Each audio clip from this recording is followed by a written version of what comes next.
And this is episode number 18 of the Flaming Talk podcast, as a part of the Hockey Podcast Network. Hello. So I just want to quickly say this. So before we hopped on here, I was going to grab Glossy Jacket just to put it on for this episode. And then what happened was I basically ran. I did not know where I was going, and I tripped over the cord. Yeah, Connor lost it laughing at that moment. Yeah, very professional of me. Very professional, I really wish that we started our recording and you just said like, "Oh, hold on, I need to go grab something. Dude. I'll be right back. I want to show you all something," and then just did that. Oh, that right there. That'd have been so funny. I do not care. I am not going to allow him to unedit if that happened while we were on. Oh, and especially if we were live. Oh, that would have maybe been our most hilarious moment. That would have gained the most audiences, and there's no question. You're gonna turn into a meme instantly. Oh, you would have used that for your resume. Just that clip right there. Oh yeah, that would have been great. That just using that as your resume. Oh my god, dude. So on this episode of the Flame and Talk podcast, we're going to be having a guest come on here again. His name is Brett, and he writes for now FlamesPulse. He was a part of Flames for Thought, one of my other good buddies on Flames Twitter and all that. Dude, by the way, I want to address this for a second here, but did you see the unraveling Flames Twitter civil war that took place yesterday? I don't think so. It was great. Well, no, remember who was that who started the whole like, well, fakest Flames fan on the planet or something like that? It was I remember seeing it was like Connor Zeri enthusiast against. He was on the chat. Johnson. He was on their chat at one point, by the way. Yeah, it was someone against James Johnson, I'm pretty sure. And he said about how much of the fakest Flames fan or something like that. Okay, guy who cheers for the Leafs as well. And the Bills and the dude, like, I'm like, all right, dude. Guy's a loser. But anyways, he just basically, and then actually we kind of made a joke about it too, and then it was kind of funny. It was hilarious. Someone even like called out themselves saying, "Oh yeah, I'm the fakest fan." Oh man, wild times. I mean, Flames read it though, dude. Yikes! Well, I've seen worse. I have seen worse. I mean, have you seen Flames Facebook comments before? Yeah. I'd rather not. Yeah. Yeah. So what did you get up to this weekend, my friend?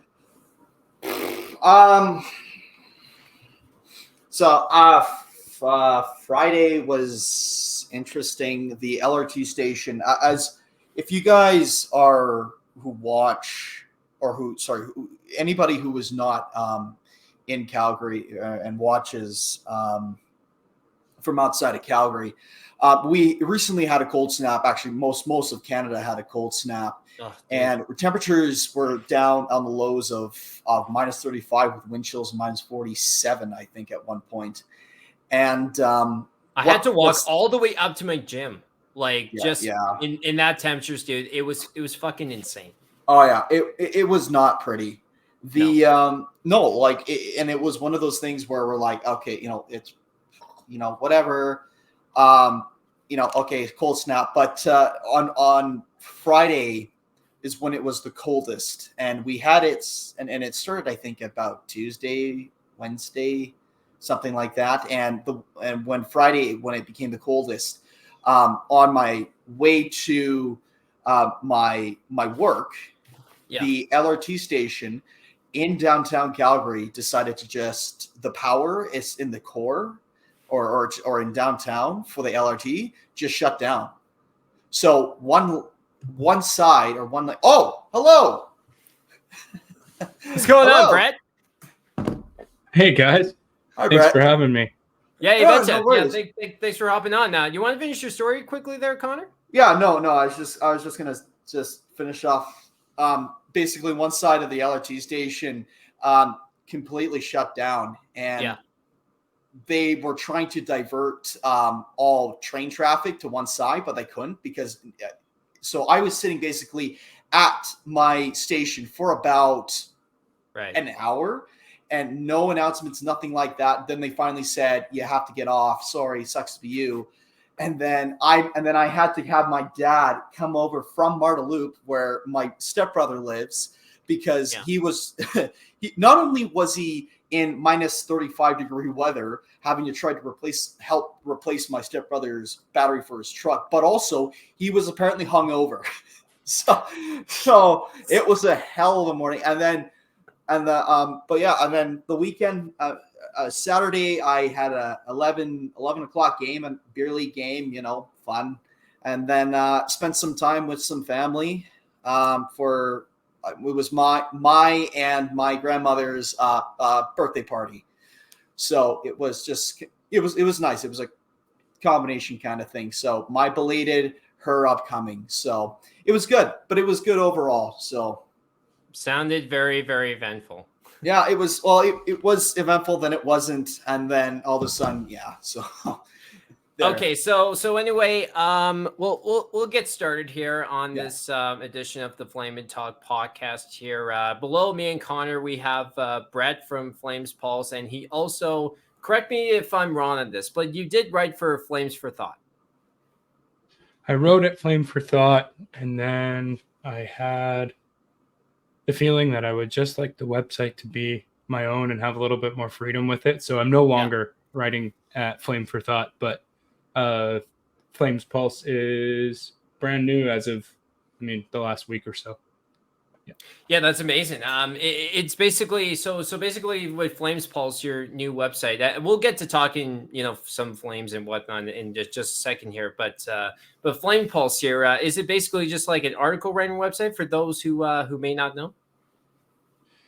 So far, that's exactly what it is. I met some cool people through Flame for Thought, which was a part of the fan-sided network of sports websites, and just kind of chatting to some of them, it felt like people would have a little more interest in writing at FlamesPulse. So right now it's Nathan from Flame for Thought and myself, and we may be joined by a couple of others, but it's so early on that we'll really see what it becomes. But I'm assuming there'll be a link to this podcast episode available afterwards, and that's the type of thing that, in addition to articles, I'll add to the website. So yeah. Oh, absolutely. Yeah. Well, yeah.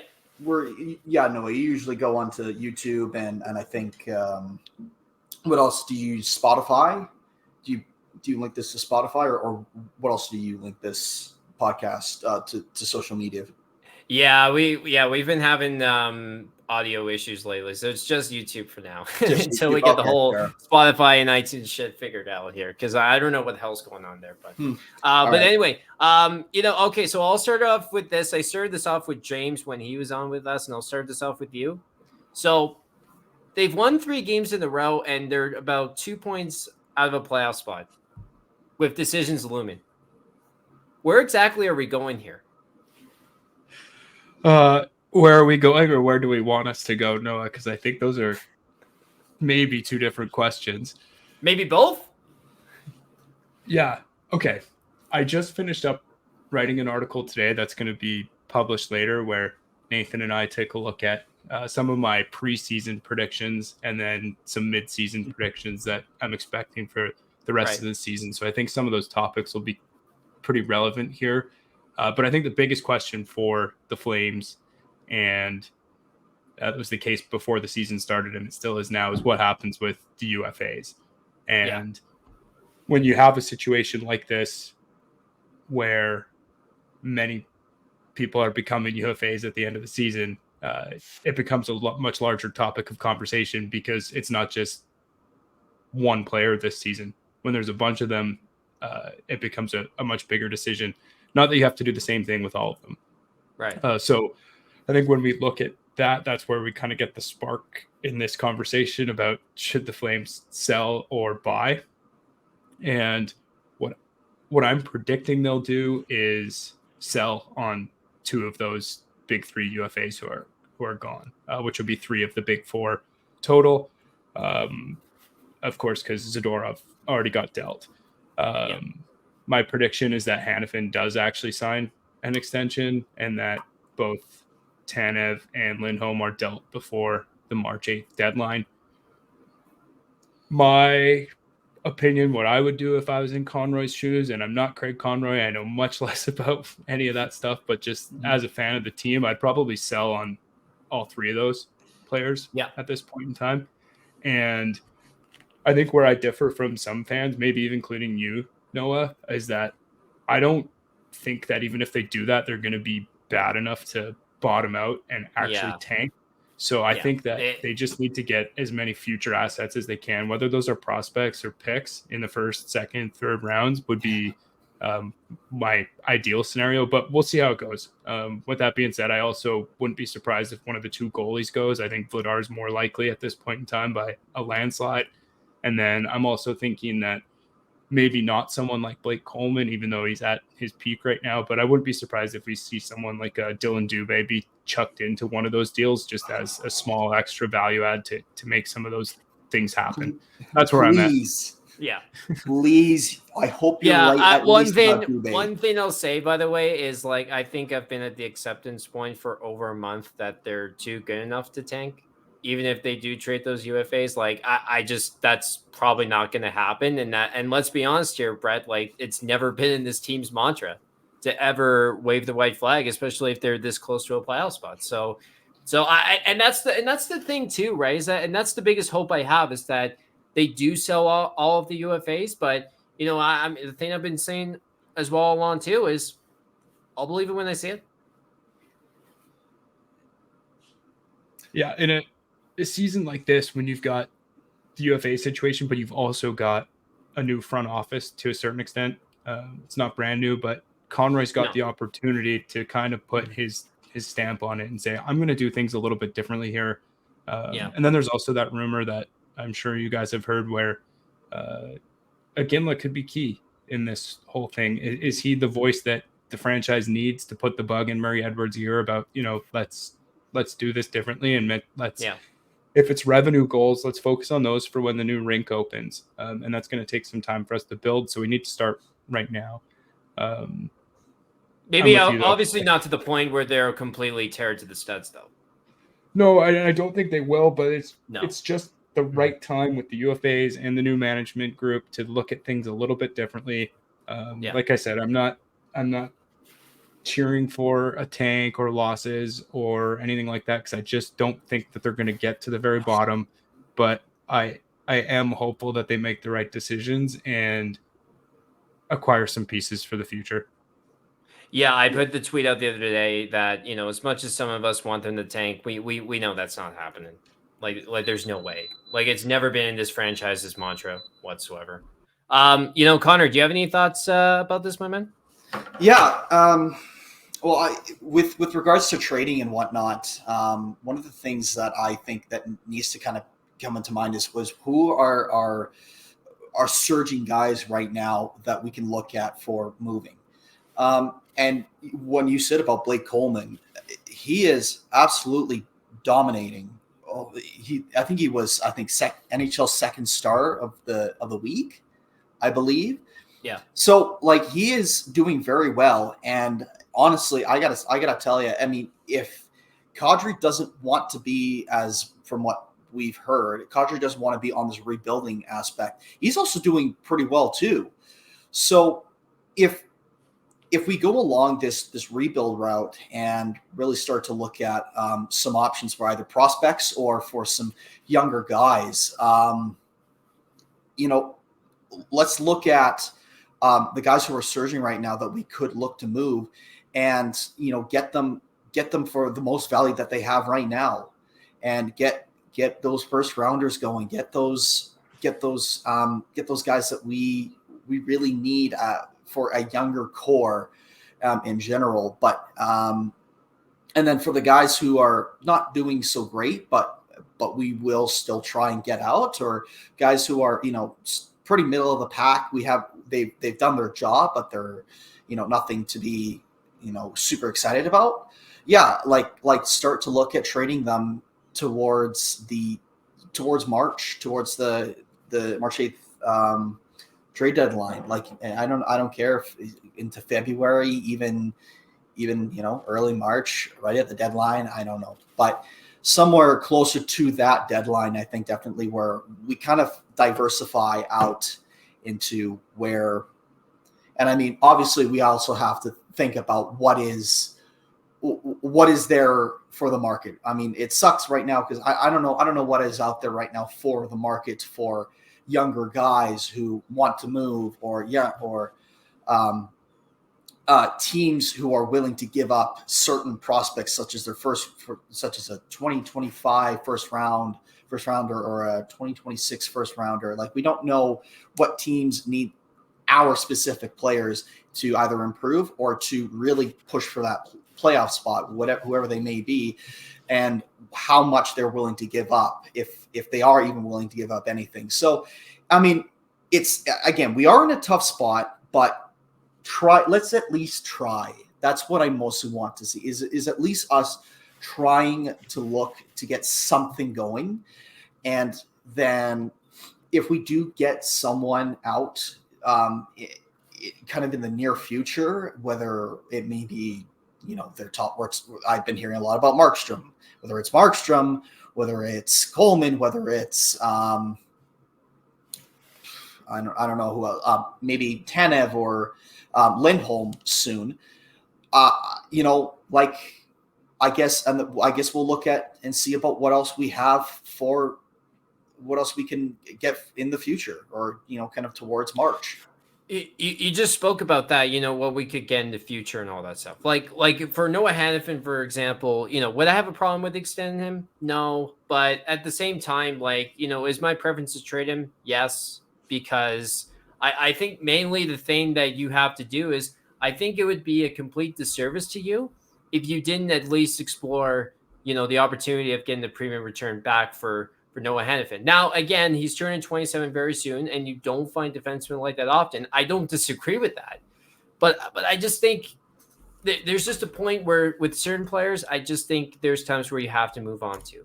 And do I see Noah Hannafin extending in Calgary? No, not really, because I feel this is a guy who's meant to go back to the U.S., in my opinion, which is not an indictment, which is not a criticism, but it is what it is in that regard. So if I were the Flames, I wouldn't be extending Hannafin, in my opinion. Not an indictment against the player, but I just don't think that's the direction I would go in that aspect. Well, what do you think of that? What do you think, Brett? Hannafin's interesting because he's just had a different path to becoming who he is as a player. Like you said, already 27 years old. Yeah. I think he hit 600 games because he started in the NHL with Carolina when he was 18 and hasn't 18, 19, something like that. Yeah. So to find a player as young as him, who's a defenseman that already has the level of experience that he has, who's blatantly still probably getting better. Like, defensemen might not be at their peak until 28, 29. Look at Mackenzie Weegar this year. He's maybe on pace to have his best offensive season at age 30, I think. So right. It's there's some attraction there where you look at Noah Hannafin, who's a good skater, and you say that's the type of player that we could still retool around. But for me, the question doesn't even come to whether or not he would extend, but how much he would extend for. And if you look at the AAV, which I think was rumored to be 7.5 on an 8-year term, it's probably just a little bit too high.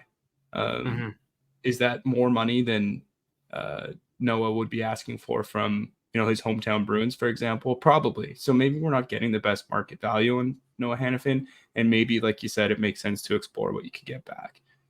Well, and that's the other thing I was going to mention too, and I don't think that's something that people have talked enough about when it comes to Noah Hannafin, is that to your point, that was the latest rumored number was 7.5 on an 8-year deal, and And that's honestly the only way that you're going to be able to keep Noah Hannafin is if you overpay him. And here's the other thing I'll say too.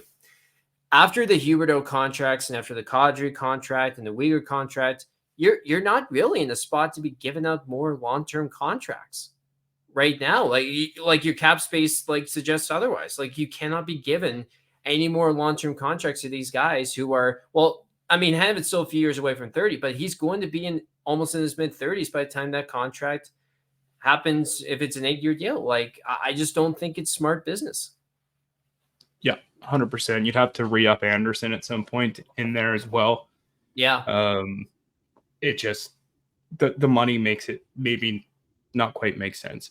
Now, on the contrary, something that I find interesting in this whole thing that doesn't get discussed very much, and I'm probably someone who, you could point a finger at in this conversation as well, is that when we talk about maximizing returns for these players, there's a lot of risk that's associated to that, right? We don't know what picks and prospects are going to develop into, but I think a big portion of the fan base, or at least a big portion of the vocal fan base, is hungry for the Flames to at least try that. We can't pretend that it's 100% going to work out. You might get for sure a D prospect, and you might be able to draft a handful of D, but there might not be one of those players who works out to be as good as Noah Hannafin is by the time they're 27 years old. But you also don't have $7.5 million on the books tied up. So it's kind of attractive to go and try it. But I just thought it would be important to mention that. Like, we don't talk about the risk associated with a rebuild maybe as often as we should. And I think as Flames fans, it's because we haven't fully tried it in a long time. Well, yeah. Well, that's just it right here. Right there, as you just said, is, we talk about the risks and all that, but the Flames have also never done it. Like, I mean, Young Guns era or 10 years ago with Johnny Amani and Iggy leaving and all those things, they've never fully done it. So, and I don't think they're fully going to do it still, but that's the thing. Like, I would rather see them fail to fully rebuild and do it a proper rebuild than continuing to try and do the murky middle over and over again, right? Because I think where they've tried to do for the longest time is, okay, if we get into the playoffs, anything can happen, right? It's a crapshoot kind of thing, right? And it never works. It never works. So honestly, I would rather them fail to do a proper rebuild and actually try to do one instead of continuing to be afraid to not do one. Basically, but obviously, I think a lot of us are not 100% guaranteeing it's going to work. But it's like, why not try it? Like, especially with the new arena coming. Yeah, and like you said, it doesn't need to be a full rebuild, but get a little bit younger, give us some excitement in the fan base to hope there's another Connor Zary coming in the pipeline, right? Look at how that has worked out for the Flames this year. It's been fantastic, and exactly. Yeah, we'll give it. Well, not even that, Ben, but this team needs a game changer. And I'm sorry. Listen. Jonathan Huberdeau's been great for the last few games. I'll give him that, but he's just not that guy, guys. Like he's not going to be that guy for this team going forward. Like, I mean, he could still be a guy producing points and all that stuff, but he's not going to be back to the 115-point Jonathan Huberdeau. Like, that's never happening again. I looked at the numbers on Huberdeau when I was making some of my predictions for the rest of the year. I think it would be unreasonable to assume that he's going to maintain point per game pace for the remainder of the season. And for the first half of the season, he was probably closer to, not probably, he was almost right about half a point per game. So if he takes a big step up and meets us in the middle between those two numbers, so his recent track record compared to kind of how the first half of the season went, call it 0.75 points per game. That would have him net out, if he plays in all 82 games this year, at 52 points. Still 3 under where he finished last season. So he could have a pretty good back half, and it would still be bad. Still an extremely underwhelming year for him, man. And I personally, like, I'd be surprised if he got Well, maybe. Well, who knows about next season and whatnot? We don't know what's going to happen next season. We can't even worry about that right now. But my point is that I just would be shocked if he somehow, some way, for the rest of his Flames tenure, got to the 70-point margin. Like, I would really be shocked. If he got to 71 time, you'd be surprised. Well, yeah. If he got to 70 and above, I would actually be very, very surprised. But then again, we'll see. I mean, crazier things have happened. Definitely one of the things that I want to see kind of back in, or who I want to see back in action is Coronado. And then when he gets the red, or he gets the green light, or I guess two of them get the green light, Peltier and Shillington. That is something that it sucks that Shillington is back on the injury list with a groin injury and day-to-day. That I'm glad it's more of it's a groin injury and not a broken bone. But I think the unfortunate thing about that is that, for someone who hasn't played hockey in, I think, close to 20 months, I think something like that is unfortunately bound to happen. I mean, because let's face it, he hasn't been in game shape in quite a while, right? So it's like, if an injury like that happens, I mean, I was not going to be shocked either way, but unfortunate to see. But, it doesn't sound as if it's going to be remotely any serious. So no. It's kind of a day-to-day process for Shillington. But yeah, to your point, I'm excited. We talked about it on the previous two episodes, right? But, I've been excited to see Shillington back up there, and I've been excited to see Peltier as well starting to make his way back. So there are exciting pieces coming up for this team, and lost my train of thought there. But anyway, no, it's exciting to see those two back coming up pretty soon. We'll get to a positive conversation here. I mean, who Brett have you seen that's really you've liked this season from the Flames? I'm not delaying because I can't pick anyone. I'm delaying because I have a few names that come to mind. So I might touch on a few. Forward side of things, Connor Zary, who I've already mentioned. Blake Coleman, who we mentioned, has been outstanding. I'm a big Martin Pospisil guy. I love the fact that the Flames have, for the first since Tkachuk was in a Flames uniform, have a little bit of a some grit. Someone who's a jerk. Yeah, there's the rattiness is the word that I was looking for. So those forwards jump out. Kadri's been playing like Kadri since the first 10 games of the season. And now we're seeing all three of the top four. Movich is another one I'll mention. And then on the back end, I think we're getting exactly what we want out of, or what we'd expect out of most of the defensemen, with the exception of Mackenzie Weegar, who's, I think, performing above expectations as well. And I think he might hit the 50-point mark if he stays as the QB1 on the first unit power play now. So, yeah, lots of positives are happening within the team, and it's fun to watch. I'm cheering for them. I just I wish I was saying Huberdeau's so back. He's on pace for 75 or 80 points. I wish that was the case. Yeah, no.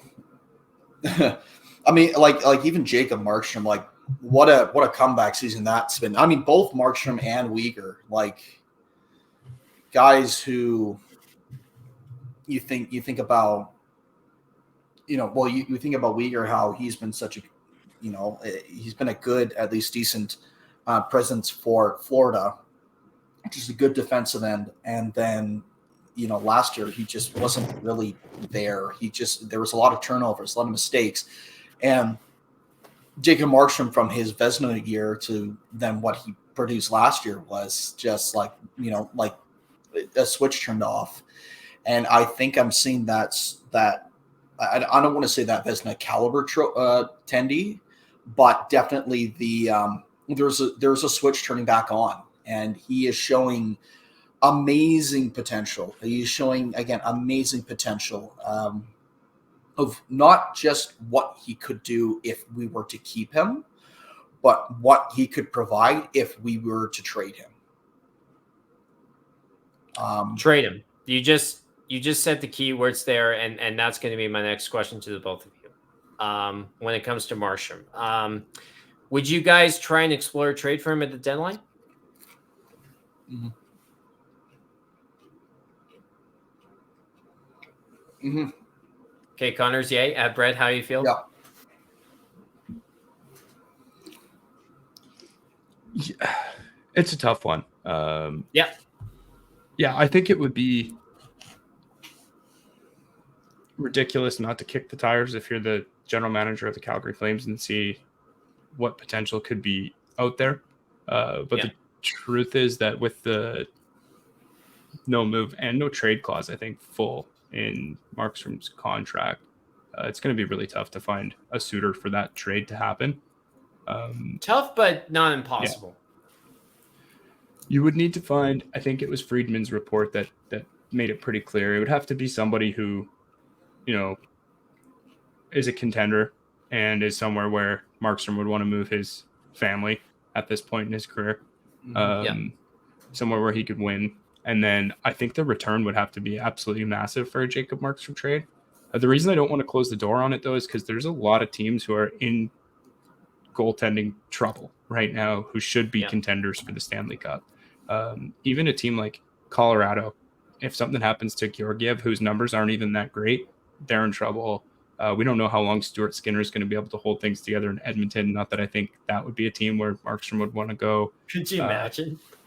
Carolina, New Jersey, there's a list there of teams who should be competing for the Cup this year that might want a starting goalie.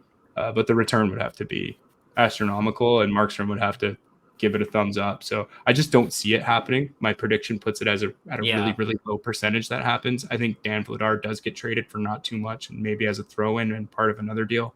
But if I'm Craig, I'm definitely listening on Markstrom. Yeah. So Trelevin's going to give us a first and 2 seconds for Markstrom then?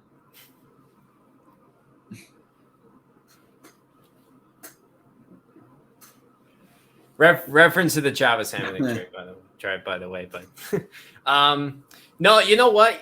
I'm pretty much like, I think they should trade him at the deadline. Maybe if not at the deadline, in the summer. Maybe because maybe that makes the transition to another team easier for Jacob to handle, personally, to move his family. But do I think that he's going to get traded at the deadline? Unlikely. I'm with you on that. But do I think the Flames should continue to explore that in the summer? I think they would be stupid not to. Yeah. It is hard to say, like you're saying, Brett. It is hard to say about where he would want to go and which team. Because I'm just looking at the standings here, and I mean in the West right now, who is in a playoff position right now? The only one I can really say is like you said, the Avs. But the rest of the goalies are maybe the Knights even, but that's kind of a 50-50. Yeah. But I look at this and I think even the East, I can think of Red Wings, Leafs. I look at maybe Hurricanes, and then I look at what as well as about like the ones that are just behind Devils for sure. I think Devils is the best fit. Yeah, for Markstrom. So I guess we will see. We will see. That's all we can really do is that we can just have to wait and see. But I mean, again, it's what it more or less is for me is for our young, like I want to see Wolf in more, and because I just see there is massive potential in his play and his, for him being a relatively small goaltender for his, in his position. He's really good, and the fact that he is only 5'11", 6 foot, and he can move, which reminds me a lot of his movement as UC Saros, which is saying a lot, really gets me kind of makes me jump up, and it's like, okay, well, this guy is for real. So, like, what more does he need to prove? That's the thing. Like, what more does he need to prove to the Flames at this point? Like, what more does he need to prove to Conroy, to Huska, to everyone else? Like, what does he need to keep proving? Because I don't think it does him any more benefit by sitting in the AHL and playing AHL games. I mean, it's good to see him playing, but I just don't think it continues to benefit him in the long term if he keeps being in the AHL. So I mean, and the issue, by the way, with Trade and Vladar, I would say is that what team's going to take on that contract? Because, like, what's his contract? 2.75. I want to say it's 2.2 for one more season after this 2.2. Okay. Yeah, but I just don't think you're going to be getting any decent market value for what you gave up in the first place to get him, right? So it's a tough situation, right? That's where you're at with the goaltending. Yeah, I agree 1,000% that it's there's nothing more that Wolf can prove at the AHL level, and he's got a track record that goes back. I think it's far back as high school juniors, where he's been winning Goalie of the Year awards. Right, he did that at the high school level. He did it at the junior level, and now he's done it at the AHL level. And he's heading to the All-Star game again. His numbers are fantastic there. But to answer the question, what does he have to prove? I think he just needs to prove it that he can do it at the NHL level. But we're not going to find that out unless he's given the opportunity to do that. And I think there's a lot of confidence in the fan base that he will be able to perform. But at the same time, we don't know unless he gets those chances, right? He is an undersized goalie, and the game is so much faster at the NHL level. The cross-crease passes are faster. The shots coming from the point are heavier, and a lot of the time the bodies that are in front of the net are better at tipping pucks, getting in your way, and they might be bigger frames as well. So not to mention the goaltenders are like 6'7". Like, it's insane. Yeah. But anyway, what were you gonna say, Connor? No. You know what it reminds me of this kind, like a goalie who everyone had confidence in, though, who, when he was finally given the chance, he shit the bed, which was Garrett Sparks from Toronto.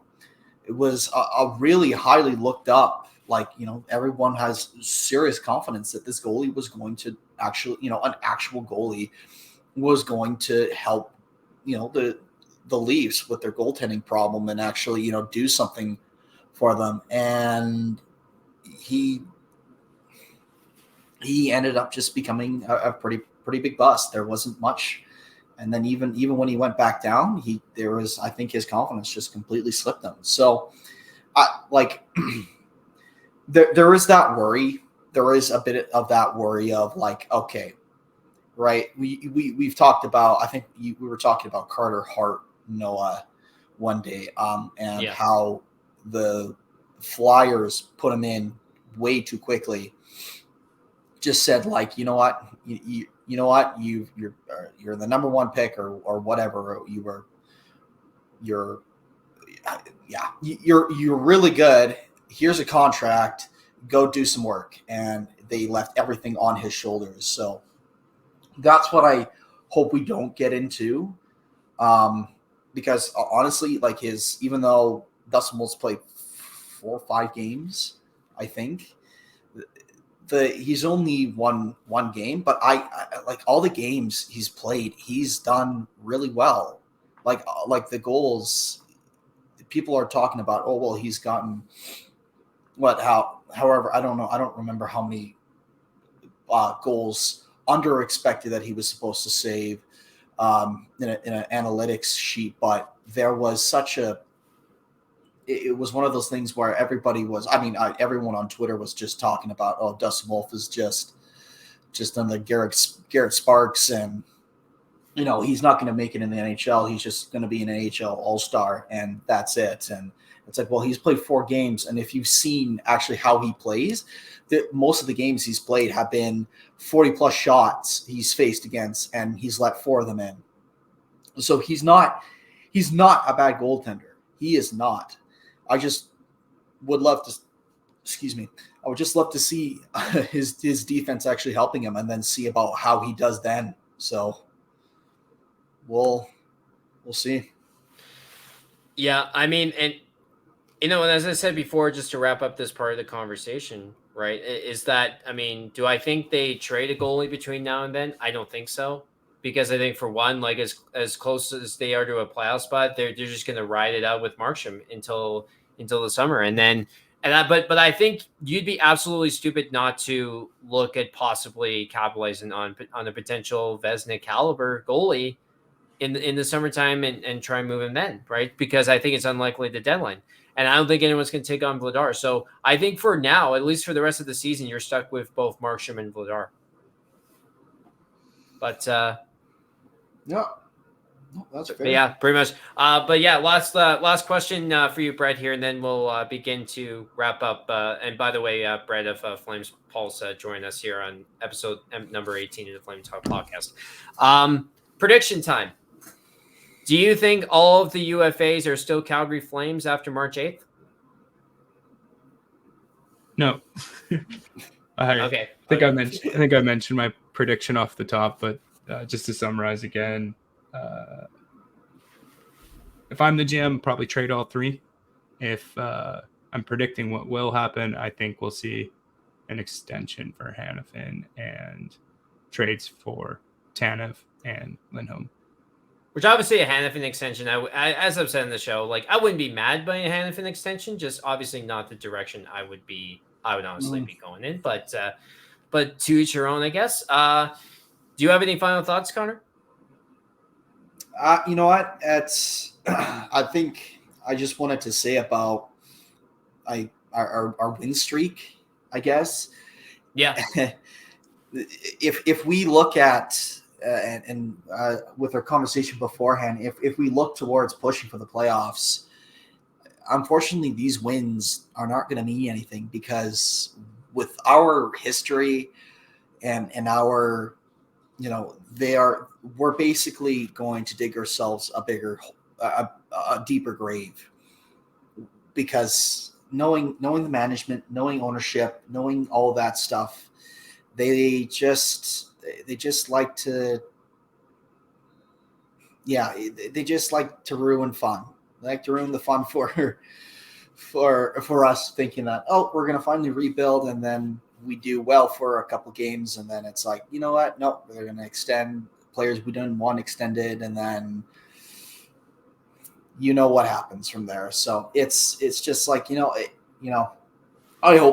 hope we can get some of those pending UFAs or traded or whatever. I hope we can get at least some cap space as well for new guys or just or some whatever. Just I just want to see something happen. I really am at the point where I'm just like, you know what? It's all about trading UFAs. Whatever you do after that, it doesn't really matter, because we all know they're not blowing it down to the studs. We all know they're not tanking. We all know they're not rebuilding. We all know that's not happening. So all I care about really at this point is trading UFAs. And if you can trade the UFAs and then still make the playoffs, then it's like, okay, great. Now make your playoff run a little worth it. That's all I'll say. But anyway, we'll wrap up this episode of the Flaming Talk podcast with Brett from FlamesPulse. Do you want to plug your stuff in for us? I can do that. Thanks, Noah. Just before I do, I wanted to say thanks to the two of you guys for having me on the Flaming Talk podcast. Yeah, no worries. Haven't got the chance to do this too much, so appreciate it. It's been a lot of fun. Pretty simple. FlamesPulse.com is where you can find our written content, and I'll make sure that I have a piece up there that links to this episode once it's live on YouTube. And then Flames Pulse is also on Facebook and Twitter or X, and you can find the links to both of those social profiles on the top of the website on FlamesPulse.com. So everything's there, and if you check out the site, it's greatly appreciated. It's a passion project for me and Nathan, who's writing with me there as well. And Yeah, appreciate the feedback, and thanks guys for having me on. Yeah, thanks for coming on here, Brett. We'll make sure we'll have you back on soon. Maybe we'll have you back after the deadline to recap the Flames and what they did the trade deadline or something like that. We'll maybe do that by then. If that would be a ton of fun. We could be looking at some chaos at that point in time. Like I said, Oh boy. Conroy's got an opportunity to put his mark on the team here. He does. I think something exciting is going to happen. Who knows what it's going to look like, but let's see. Yep. I'm not expecting it, but fingers crossed. Yep. Yeah. All right. Thanks, Brett. Okay, guys. You want me just to hop off here? Yeah. All right. Beautiful. All right. Thanks for coming on, Brett. And that has been Brett of the FlamesPulse website. Again, I'm losing my train of thought here. So much happening here. But we appreciate Brett for hopping on with us. Do you have any final thoughts before we say goodbye? No, I think I pretty much said it before. It's just what I hope is that there's something happens. That's it. I just want something to happen. I want something good to happen. You know what? And as I've said too, I'll believe it when I see it. Listen, I'm really at the point now where I'm just like, you know what? All I care about is you trade the UFAs. I don't care what happens after this. Mm-hmm. Because we all know they're not tearing it down. We all know they're not tanking it. We all know it's not happening. So, but yeah, go ahead. Just give us something like a couple guys give us some cap space. The guys from the LTIR, right? Like I want to bring Coronado back up. Get Peltier a shot again, right? I hope that God would get rid of Dubé. Oh my god. Yeah, fuck, dude. Dude, he's not even good enough to be on Team Tank to begin with. But anyway, that'll do it for episode number 18 of the Flame and Talk podcast. Appreciate Brett from FlamesPulse joining us here. For myself, Noah Adler, and Connor Dolan, we'll see you next week on a brand new edition of the Flame and Talk podcast.